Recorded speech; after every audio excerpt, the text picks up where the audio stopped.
Hey guys, super excited for our Indian spice cooking evening tomorrow. We're gonna get a little prep done today and get our samosa dough going. So your samosa dough is basically a baked or fried pastry that's in a lot of Indian food, Asian food, even like African cuisine. And it's super good and super easy, and it's actually a completely vegan dish, which is kind of fun as well. So we're gonna make our dough. You wanna make sure that you give yourself at least half an hour before class. It doesn't need to be any longer than that.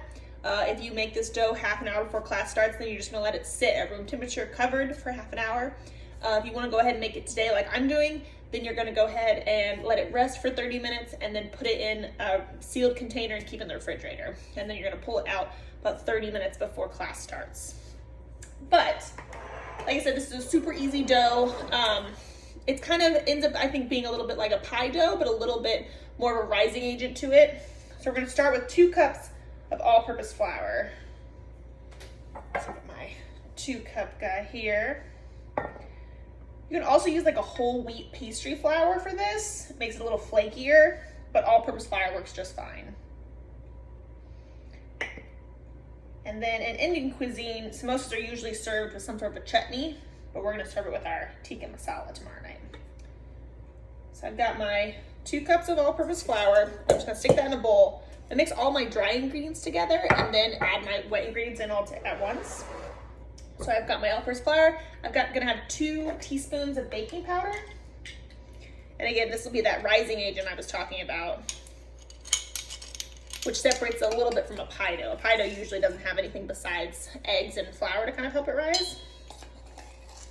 2 teaspoons of baking powder. And then I'm gonna add 3/4 of a teaspoon of salt.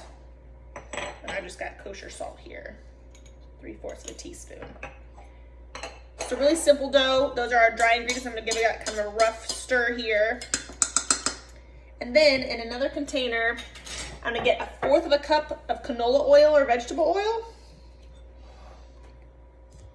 And this is gonna, because we're gonna be baking this as opposed to frying it, which is the traditional way, it's gonna make sure it gets that nice kind of golden brown color to it.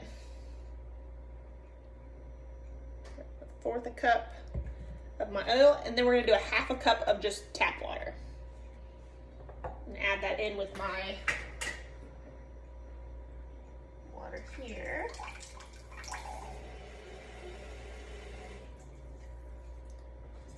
And so then I've got my mix here, and I'm gonna add my wet and kind of make a little well in the middle of my dry ingredients and add in my oil and water. And that's the whole dough. It's super easy. I'm then gonna start working it together, just using my hands, just kind of stirring it around until it starts to form a dough.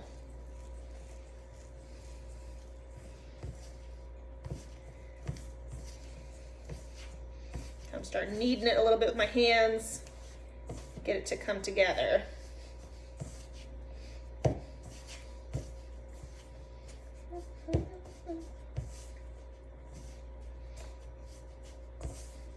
I think this is a really fun dish to kind of add as a side for our tikka masala kind of style curry, but it also is really good for like a main entree if you're having a lighter meal.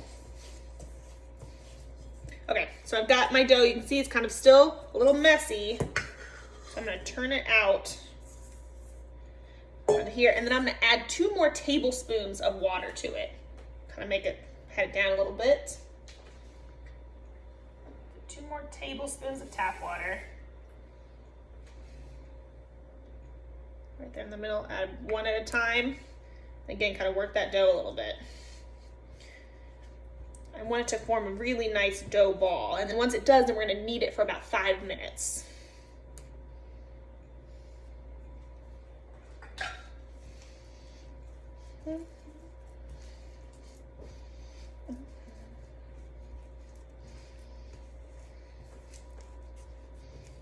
So we're getting with those last couple tablespoons of water, we're getting it to come together a little bit more.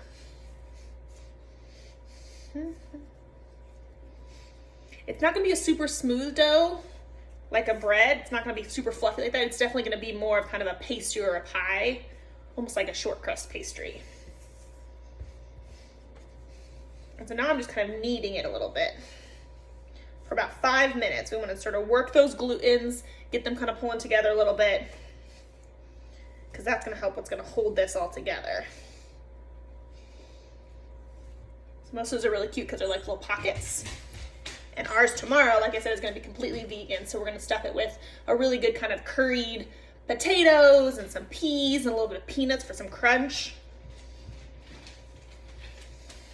And as I'm kneading, if you guys see, I'm just kind of pulling the dough up and using my heel of my hand to kind of push down, pulling it and kind of turning the dough a little bit as I go. Just kind of make sure I'm getting it all worked together.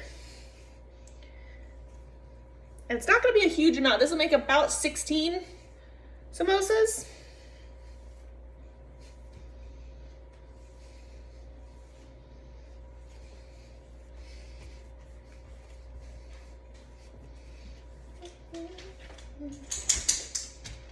But they're super good. It's kind of was my entry for my family to like Indian food a little bit. They like a little bit simpler flavors, but we love potatoes because we're super Irish. So it's definitely my way of being like, you know, it's really good. Potatoes and pie. I think I've turned them on to it. So I've got my dough here. I needed it for about 2 minutes. You wanted to go for about 5 minutes, but I want to make sure I get you guys going here. But it's going to end up seeing, it's kind of rough still. It's not super smooth, like I said, but as it rests, it's going to be a little bit nicer, a little fluffier. So then the last thing I'm going to do is I'm going to get a separate bowl. I'm going to hit with a little pan spray, just to lightly oil it. I'm going to stick my dough in here, and I'm going to cover it with a dish towel. This is so it still gets some air going into it. It's not tightly sealed, but I'm going to cover it and put the timer for half an hour.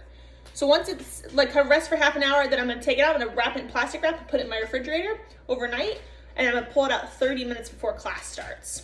Like I said, you guys don't have to make it today. You can make it just 30 minutes before class tomorrow and just make sure that it kind of has enough time to rest. But yeah, I'm super excited for Indian Spice Night tomorrow. Thanks, guys.